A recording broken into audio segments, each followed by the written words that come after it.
If you've ever scorched your dinner and your dignity in the same evening, this one's for you. Today we're talking about the underrated superpower of noticing what's still working, especially when something else has gone spectacularly wrong. Whether it's a burned steak, a bruised ego, or the ghost of a recent beard, this mindset shift can genuinely help you stay grounded, grateful, and slightly less flammable. When something small but significant goes wrong, prioritizing your ability to notice what's still right is key. It shifts you out of panic, brings perspective, and helps you move forward with a little more gratitude and a little less drama.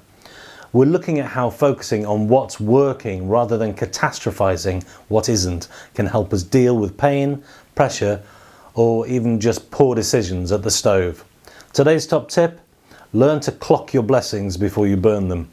It's a mindset that doesn't just help with injury, it's the cornerstone of well-being and resilience.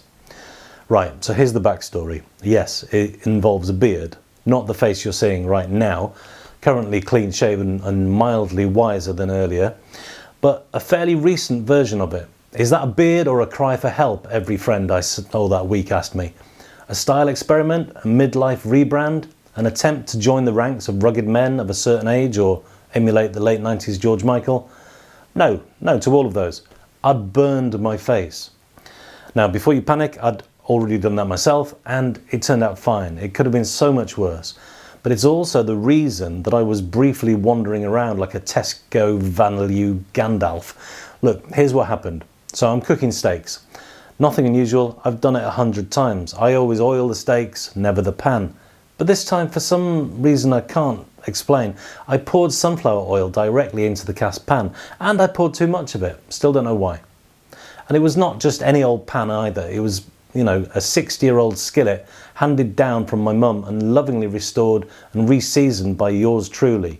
It's a quality cast iron item, and it had been heating on the hob for a full 10 minutes. I like a hot pan, and sunflower oil has a high heat point. But basically this was now hotter than the sun. And instead of calmly laying the steaks in, I tossed them in with a sort of casual flair that would make Gordon Ramsay shout, "What are you doing, you donut?" across the pass. Well, the result? Predictable. A tidal wave of boiling oil leapt out at me like a flame-grilled ghost, landing squarely on my leg, my wrist, my neck and my cheek. Grade 1 Muppet, Grade 1 burns. Now, the real learning isn't that I'd got a bit lax in the kitchen. That much is obvious. The real learning came after, when I stood at the sink with the cold flannel to my face, realizing just how close that boiling oil had come to my eyes. A few centimeters higher, and this story could have been much darker, and not in a look at my new beard kind of way. As I stood there, flannel pressed to my cheek, beard slowly growing in to cover the carnage, I had this wave of unexpected gratitude. Because it's so easy, isn't it, to notice what's gone wrong, the burn, the pain, the daft mistake.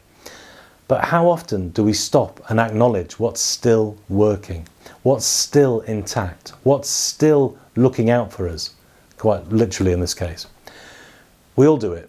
We moan about the creaky knee or the stiff back, but forget to appreciate the thousands of other things our bodies are doing perfectly well every single day. The simple act of breathing without effort, the ability to see, to taste, to move fingers and limbs with ease. We don't think twice until something stops working, even slightly. Ever stubbed your toe and spent 2 days limping around like John Wayne? It's only then that you realise how useful and essential your little toe really is. And don't even get me started on paper cuts. But it's not just physical health. The same goes for our emotional and mental states. We only often reflect on resilience when it's tested, only notice our calm when it's been replaced with chaos. We only appreciate energy after a week in bed with the flu. And the irony? We have so much going right most of the time, but we're wired to zero in on the broken bit, the burn, the bruise, the glitch. Gratitude isn't just a fluffy idea from a mindfulness app. It's a razor-sharp reframing tool. When you start clocking what's still functioning, instead of catastrophizing about what's broken, you take You take back a bit of control. You shift your mindset from helplessness to resourcefulness, from fear to perspective. And that matters because it helps you respond instead of reacting. Whether you're dealing with a burnt skin or a burnt out week, that subtle shift makes all the difference. So this video's top tip is to look for what's still working. Yes, of course, notice the pain. Of course, you'll feel the frustration. But then take a moment to thank the bits that are still doing their job quietly, competently, and without drama. Your health, your mind, your relationships, whatever it is that's still standing. It's not ignoring the problem, it's just choosing to honour what's still helping you get through. And sometimes that's exactly what you need. So, whether you're clean shaven or recently emerged from a beard that wouldn't look out of place at Glastonbury, take a few minutes to notice the good stuff. It might not be perfect, but chances are it's a lot better than you've realised. If this helps you shift your focus from what's burnt to what's still sizzling, give it a like and hit subscribe. And let me know in the comments what's something that's still working for you, even on your worst days.